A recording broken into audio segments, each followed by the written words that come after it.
समाजी रहनुमा और सूबाई असेंबली के हल्के PS 61 टंडूजाम से आज़ाद उम्मीदवार एडवोकेट शिराज भट्टी ने कहा है कि इंतखाबात में हिस्सा लेने का मकसद अवाम के मसाइल को हल करना और हल्के में बुनियादी सहूलतें फराहम करना है। इन ख्यालात का इजहार उन्होंने सहाफ़ियों के एजाज़ में दिए गए इस्तकबालिया के मौके पर मीडिया के नुमाइंदों से गुफ्तगू करते हुए किया। उन्होंने कहा कि हल्के की आवाम का सबसे बड़ा मसला पीने के साफ पानी का है, जिसको माजी के पीपल्स पार्टी के असेंबली मेंबरान हल नहीं करा सके। हल्के के लाखों अवाम जहरीला पानी पीने पर मजबूर हैं, जिसके बाइस वो हेपेटाइटिस B और C जैसी मोहलिक बीमारियों में मुब्तला हो चुके हैं। टंडूजाम शहर के लिए बनाई गई वाटर सप्लाई स्कीम का काम 10 बरस गुजर जाने के बाद भी अधूरा पड़ा हुआ है। देही इलाकों में मौजूद पीने के साफ पानी के RO प्लांट्स नाकारा हो चुके हैं।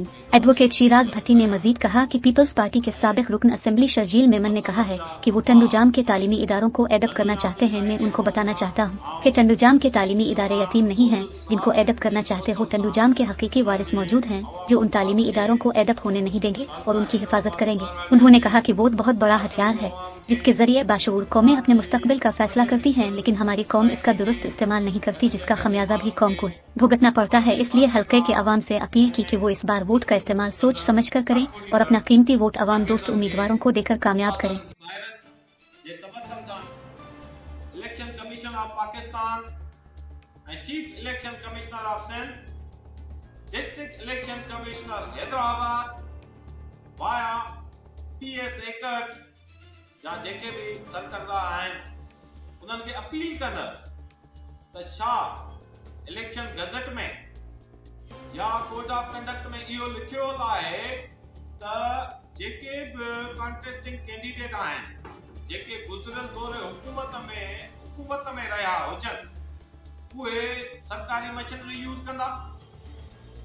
जेकॾहिं ईअं न आहे त पोइ गुज़िरियल दौरे हुकूमत में जेके नुमाइंदा सरकारी उहिदेदार रहिया आहिनि या वज़ीर रहिया आहिनि त हींअर असां अख़बारुनि में पढ़ी रहिया आहियूं या सोशल मीडिया में ॾिसी रहिया आहियूं त हू सरकारी हुन ते बलदियाती मामलनि में पंहिंजा असर रसूख़ हू कराईंदे सरकारी मशीनरी यूज़ कंदे तरक़ियाती कम पंहिंजे नाले ते कीअं जेको आहे सो करे ऐं माण्हुनि खे हू करे रहिया आहिनि।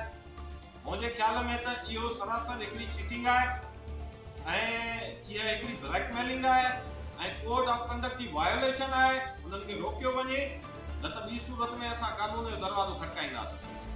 इन लाइ आऊं वरी बि अपील कंदुसि पंहिंजे मोहतरम साफ़ी भाइरनि खे, पंहिंजे मोहतरम शऊर याफ़्ता माण्हुनि खे, नौजवाननि खे, बुज़ुर्गनि खे त अचो असांजो साथ ॾियो, अचो असांजा हथ मज़बूत कयो, अचो शऊर जो साथ ॾियो, अचो हक़ जो साथ ॾियो त जीअं गुज़िरियल 40 सालनि खां वठी जेको हल्के हैदराबाद बहराड़ीअ जो इस्तेसाल थी रहियो आहे, जेके हल्के हैदराबाद बहराड़ीअ में OGDCL जा रॉयल्टी जा पैसा खाधा विया आहिनि, जेके हल्के हैदराबाद बहराड़ीअ में शहरनि में जेके भी करप्शन थी आहे उन्हनि जो मुंहुं तोड़ जवाब ॾियूं ऐं हिकिड़ो नओं जहान जोड़ियूं, हिकिड़ो नओं माहौल जोड़ियूं।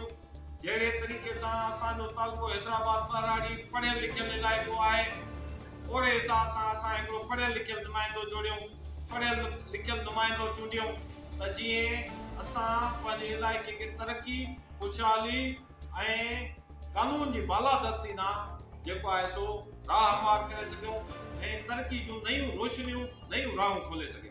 महिरबानी। सिंध सलामत, साथ सलामत, तालुको हैदराबाद बहराड़ी सलामत।